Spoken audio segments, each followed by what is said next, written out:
Sa Nipwersa ho ngayon na tinututukan ng PNP Firearms and Explosive Office at ng PNP Anti-Cybercrime Group ang bentahan ng paputok online at maging ang mga delivery rider na magagamit sa modus maaari ring maharap sa asunto.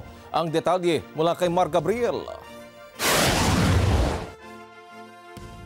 Mahigit sa 34,000 paputok na nagkakahalaga ng 190,000 pesos ang nakumpiska sa magkakahiwalay na operasyon ng PNP sa buong bansa.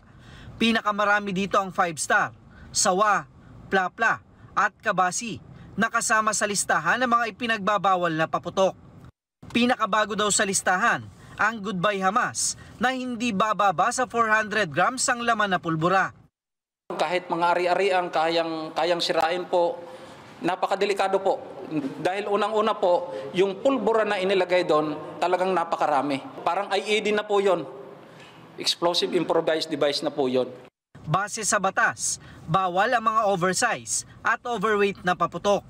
Hindi dapat lalagpas sa 1/3 teaspoon o 0.2 grams ang laman na pulbura ng isang paputok. Pinapayagan naman ang paggamit ng lahat ng klase ng pailaw.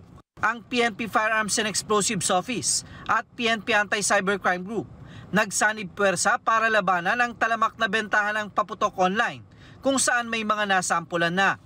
Maging ang mga delivery rider na mahuhuling naghahatid ng paputok, maaari ding maharap sa kaso.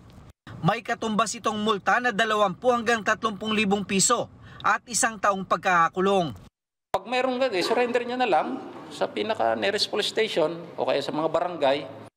Bukod sa mga paputok, pinaigting din ng PNP ang panguhuli sa mga gumagamit ng boga o improvised canyon. Yung boga po na tinatawag, yung pinagdikit-dikit na lata o minsan po yung tinatawag nating mga PVC pipe.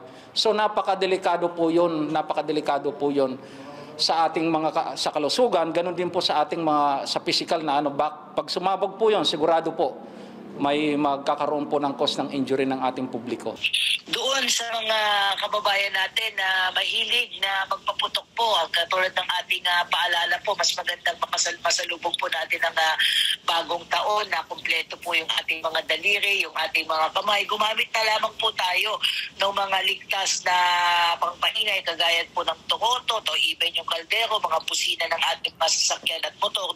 Para mas maging aware ang publiko, sinimulan na ng PNP ang pagpapakalat ng tarpaulin at poster ng mga pinapayagan at ipinagbabawal na paputok.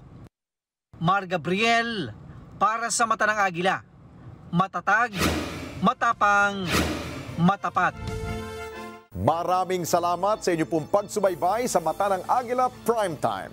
Para malaman ang matatag, matapang at matapat na mga balita, i-follow lamang at mag-subscribe sa AtNet25 TV.